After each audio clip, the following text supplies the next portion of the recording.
If you're in a cave long enough, you'll begin to hear voices. You may also experience hearing footsteps and even begin to see things that are definitely not there. There's a specific name for this phenomenon in the caving community. It's called water voices. Water voices are very commonly discussed in the caving community because of how much of an eerie experience it is. I've experienced it myself, having heard men's voices just down a corridor, only to find that there was nobody there. I've heard footsteps running up behind me, and I've seen ominous figures staring me straight in the eyes. So what gives? Well, you could call it ghosts haunting the caves, or maybe cave monsters or things like that, but it's more likely a few things happening at once, all to do with your brain.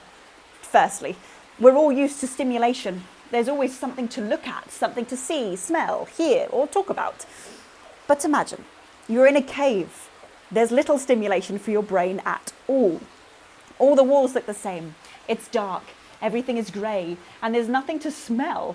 I've had caving friends tell me that this causes them the effect of a stronger taste of food when eating underground, and a stronger taste of smell when coming out the cave once again. Believe me, smelling sheep poo after a long trip is a huge experience. I know that sounds odd. So with no stimulus for a few hours, your brain will more likely be more sensitive around new information. When you hear that fast flowing water, if your brain doesn't recognise that noise completely, it will want to fill in the gaps per se, so that it can make sense of that noise. Pareidolia is the phenomenon where your brain will literally fill in the gaps of an image that it can't quite make sense of. It's a phenomenon that helps us recognise faces, voices and handwriting. It's also why you might see an image of Jesus burned onto a piece of toast or a lion in the sky. We know these things aren't real, like we know that Jesus is not on your toast or the lion really isn't in the sky, but our minds fill in the blanks from the data that we are presented with so that we can process them. So underground, auditory pareidolia is literally creating the same effect on our brains.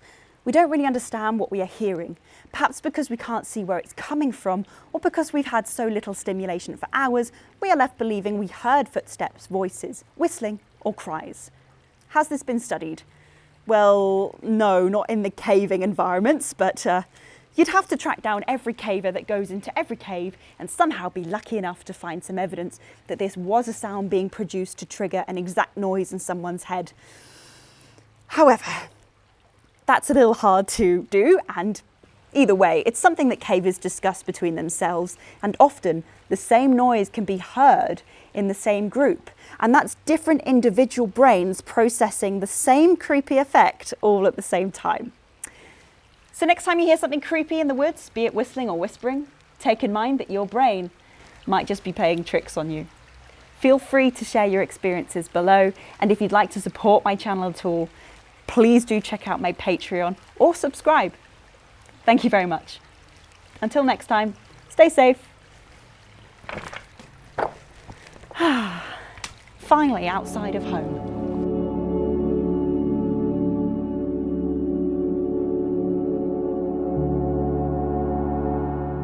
Over the course of my caving career, there's been one light that I've trusted the most, and that's been the trusty Fenix light. These head torches have gotten me out of some tricky situations, and I'm very grateful to have them with me. They've lasted a long time. This has actually lasted for about 5 years now, and I'm very proud of them both. I'm also proud to say that I'm actually a Fenix Ambassador, and if you use the code EFB10 at checkout, then you can actually get 10% off of your next Fenix order. So why not give that a try? Thank you for watching.